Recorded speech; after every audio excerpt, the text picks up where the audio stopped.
การเติบโตของธุรกิจอย่าง TikTok นะครับทำให้เจ้าของคือ ByteDance ซึ่ง CEO ก็คือจางอี้หมิงเนี่ยมีอันดับความร่ำรวยขยับขึ้นมาอย่างรวดเร็วขึ้นมาเป็นอันดับที่2ของเอเชียแล้วนะครับโตอย่างรวดเร็วมากจริงๆทรัพย์สินจากที่เขาเคยมีตอนปี 2019 ที่ประมาณ 13,000 ล้านดอลลาร์สหรัฐขยับมาเป็น 92,000 กว่าล้านดอลลาร์สหรัฐ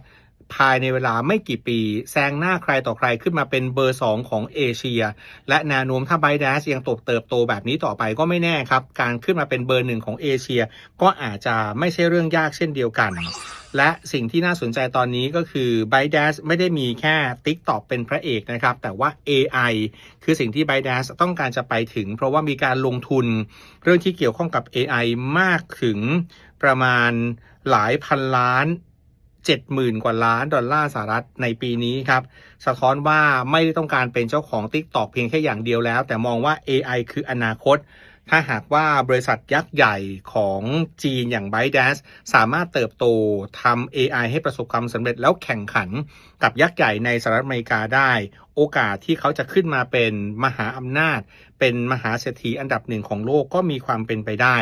กลายเป็นว่าณปัจจุบันโซเชียลมีเดียเปลี่ยนแปลงไปจากเดิมนะครับเดิมทีโซเชียลมีเดียสร้างเศรษฐีแต่วันนี้ AI กำลังสร้างมหาเศรษฐีที่เติบโตร่ำรวยได้อย่างรวดเร็วใครเกาะกระแส AI ได้ก่อนก็มีโอกาสจะได้เปรียบเยอะทีเดียวครับ